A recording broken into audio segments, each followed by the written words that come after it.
Long overdue official launch of the Namibia Revenue Agency, NamRA, is taking place tomorrow.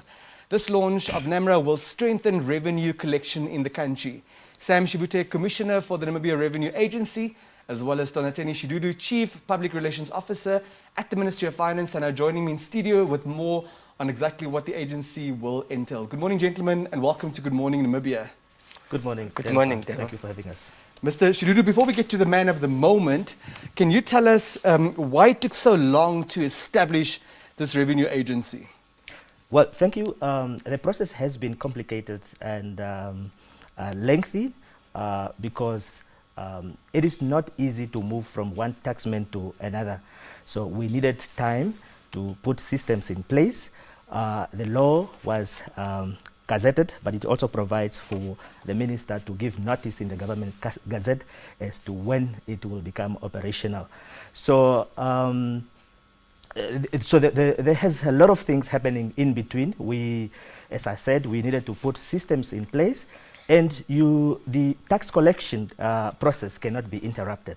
So you have to wait until the end of the financial year, and the system should run until the last day, and on the same day that NamRA is going to take over. Of course, there has been a lot of things happening. We have appointed the board, we have appointed the commissioner, and also a number of executives have been appointed in the last few days. But we are pleased to report that the NamRA is going to be launched by the president tomorrow, and we can talk about that later in the show.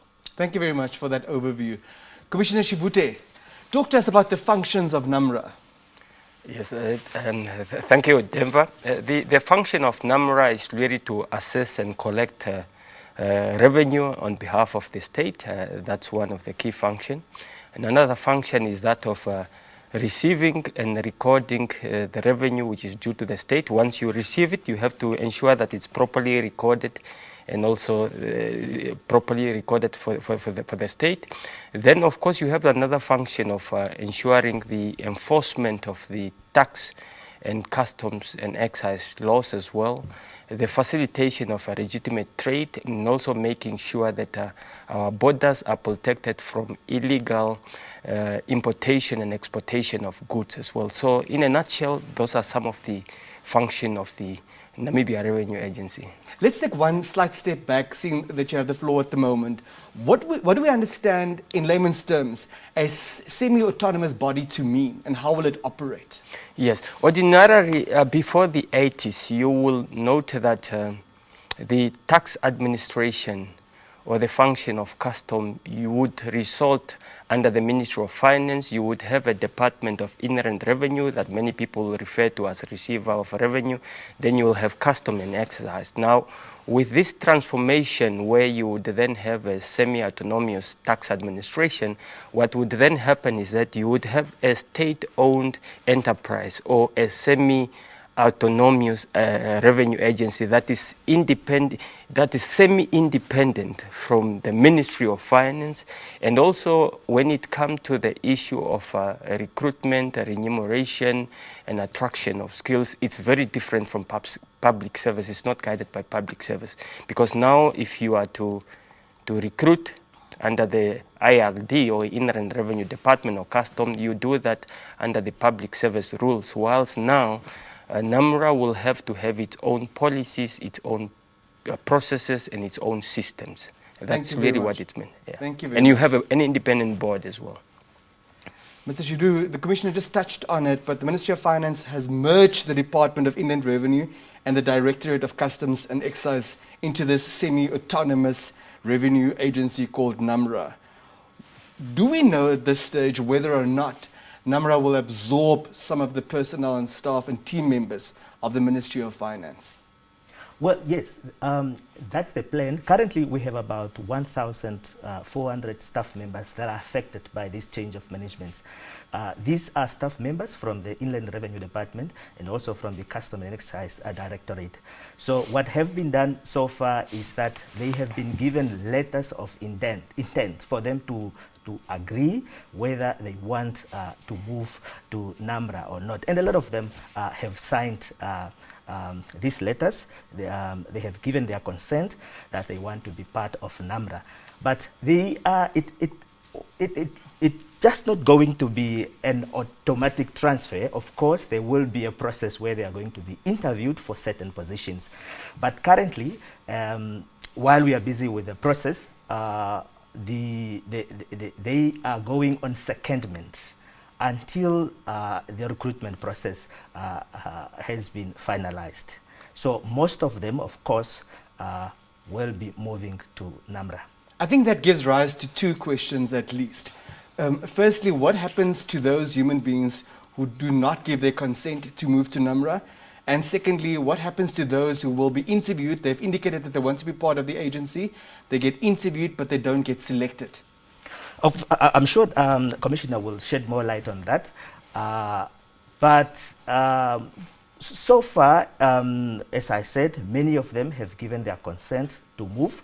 But those that have not, I understand there are about 20 of them that have that have not signed. And we will look at the reasons. We will look at if there are compelling reasons for them not to move, and the decision will be taken. But I'm sure Commissioner Shivute will shed more light on that.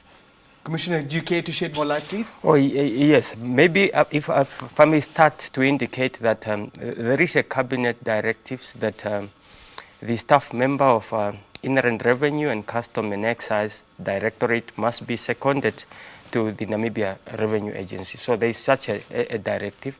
But with that secondment now, why the need for a secondment is for us, because we want a smooth transfer from those directorate or departments to Namibia Revenue Agency, so that there is no disruption, just like Tonateni said, in revenue collection or trade facilitation.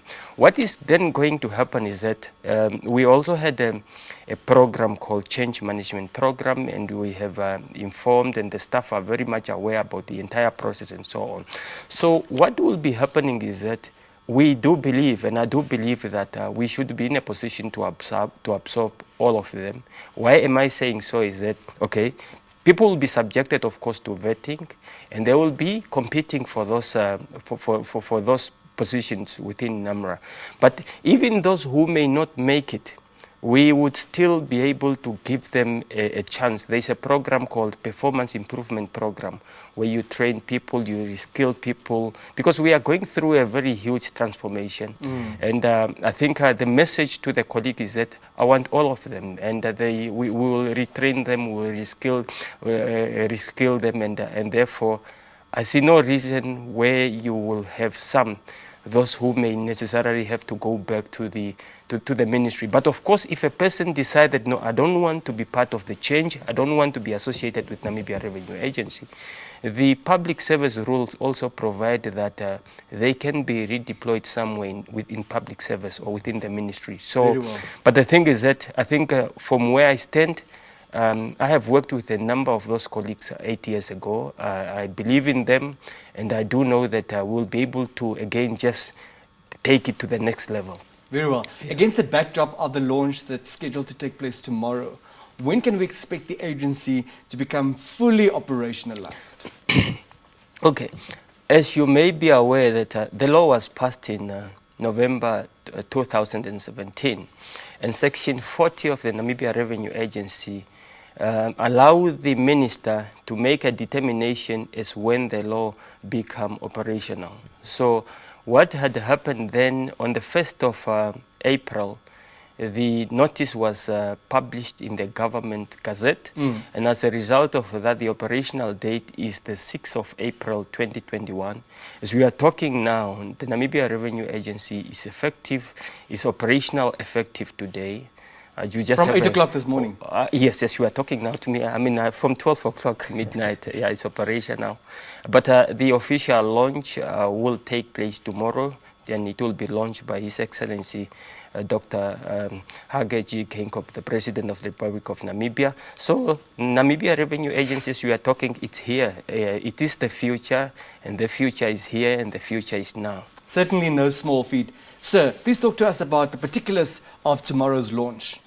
As Commissioner said, the launch is taking place tomorrow at the Vindu Country Club. The event is starting from 9 o'clock. of course, we are happy to report that we will be blessed by His Excellency the President. He will be officiating the launch.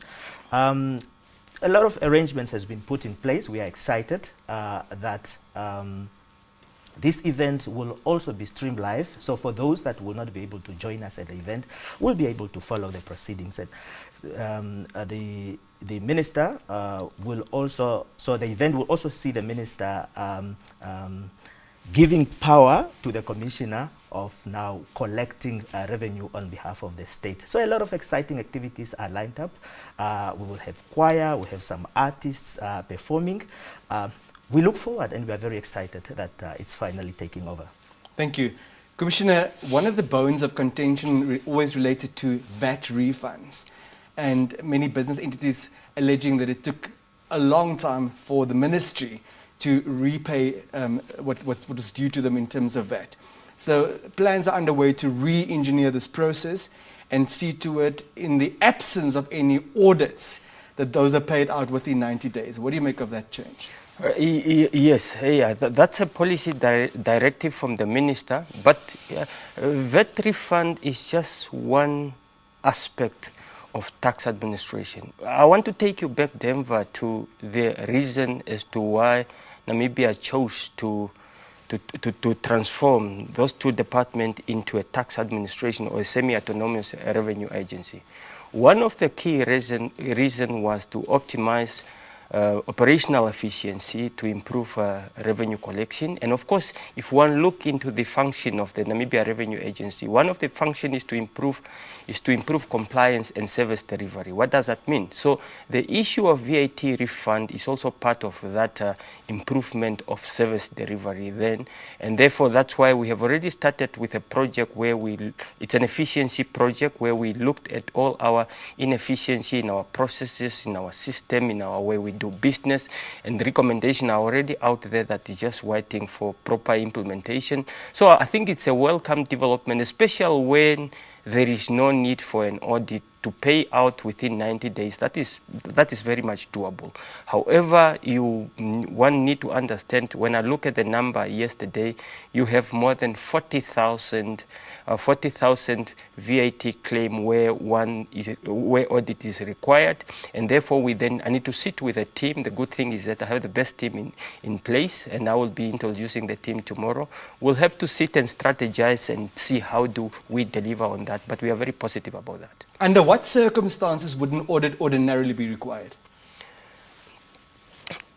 Okay, traders are required to claim VAT, and of course, if people, and remember, Namibian taxation system, normally it's self-assessment. You assess yourself and decide that, okay, this is what I trade, this is and this is what I'm claiming as part of my revenue. Relying on my integrity, my truthfulness. That's correct, yeah. But we also do know that there have been many cases of people claiming VAT refund. Some of them, they are not even trading, they are doing that. Of course, they have a registered tax account, and they have false invoices, and there have been many cases. If you follow the news about a month ago, there was a court case where people have been claiming a VAT refund fraudulently and so on. So I think we have a responsibility, in as much as we will try by all means to be very efficient and improve service delivery. We also need to make sure that if refund is to be given to you, it must be accurate, must be correct, and it must be due to you as well. So we have to protect the best interest of the state in the best possible way, but also without compromising trade facilitation and people to do their business properly. Is that a stance that you concur with, sir? Yes, we have been already implementing this. The ministry has been working very hard to make sure that taxpayers are given what is due to them on time. So the policy was introduced last year, Cabinet has concurred, and our ministry has been really working hard to make sure that the tax, the VAT refund is processed on time. As you have the floor, sir, your brief concluding remarks this morning, please. My brief conclusion is just to say we are excited. It's all system go. Tomorrow we are launching this important institution. NamRA is a very critical institution in the development of our country, and we would like just to urge our taxpayer community and the nation at large to support this initiative by the government. Commissioner, in your concluding remarks, I'd like you to touch on the reduction in the agency's budget from 210.9 million in the previous year compared to 79 million in the current financial year. Yes, that reduction, if one look at the amount that was given before, that 200 million, that was for preparatory activities, of which a number of those strategic preparatory activities has been completed, and I will be briefing the public tomorrow about some of those preparatory activities. But now, when one look at this amount of 79 million, one have to look it within the context that a number of the staff members who have been seconded to NamRA, we're talking about those who have been seconded 1,274. They are still on the payroll of government, you understand. The offices that we are using and the vehicles and the equipments, they are still, government is still taking care of that, so it's not a part of that 79. Then also, there are also a number of contracts and equipment, your scanners at the border post and so on. So that amount is not part of the 79 million. Therefore, with that 79 million is not a big issue. We will still be able to deliver on the mandate of NamRA. And also maybe just as part of my concluding remark and just to share with you the vision of NamRA is that of we're really very committed to build a world-class revenue agency serving with passion and positively impacting the livelihoods of every Namibian, and we are committed to deliver on that. So again, just like Tonateni, I would want to appeal to all Namibians to support this institution. It's a macro-critical institution for the development of Namibia. For Namibia to get out of the physical space in which we are, you need an institution like NamRA to show up and to show up very well and to deliver to the best of our ability. And thank you very much. We'll hear more from you tomorrow at the launch. Definitely, yes. Thank you very much, gentlemen. Yeah, thank you. Yeah.